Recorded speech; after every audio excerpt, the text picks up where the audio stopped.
సంక్రాంతి పండుగ వచ్చింది కాబట్టి చాలా మంది గాలిపటాలు ఎగరేస్తుంటారు సంబరం కొద్దీ. అయితే చైనా నుంచి తెప్పించిన మాంజాలను వాడొద్దని పోలీసులు దినాం చెప్తూనే ఉన్నారు. వాళ్ళు చెప్పుడేంది ఆ మాంజా ఎంత డేంజరో, ఇప్పటికే ఎంతమంది ప్రాణాలు తీసిందో మనం చూడలేదా అనుల్లా. అది గిట్ల కోసిందంటే కత్తితోని కోసిన దానికంటే ఎక్కువ తెగుతుంది. ఇంకో ఇదే ముచ్చటను గీ పోలీస్ సారు కళ్ళకు గట్టినట్టు చూయించుండుల్లా.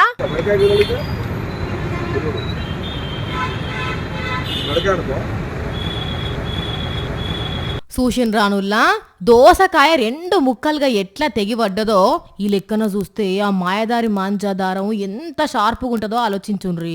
అందుకే గొంతు కోసినప్పుడు కత్తితో కోసిన దానికంటే ఎక్కువ తెగుతుంది. ఒక్కొక్కరికైతే 20 కుట్లు పడ్డాయి పాపం. అందుకే ఈ మాంజా వాడొద్దు అని పోలీసులు చెప్పేది. పోలీసారు కూడా బరాబర్ అడిగిండు. అంతే కదా మరి, పతంగి ఎగిరేసేటప్పుడు ఏలు తెగుతుందని ఏలుకు టేపు చుట్టుకుంటారు. మరి అదే దారం ఎవరికన్నా కోస్తే వాళ్ళ పరిస్థితి ఏందని ఆలోచన ఉండద్దా అనులా. అందుకే మలక్పేట పోలీసులు ఇట్లా అర్థమయ్యేటట్టు చెప్పిండ్రు.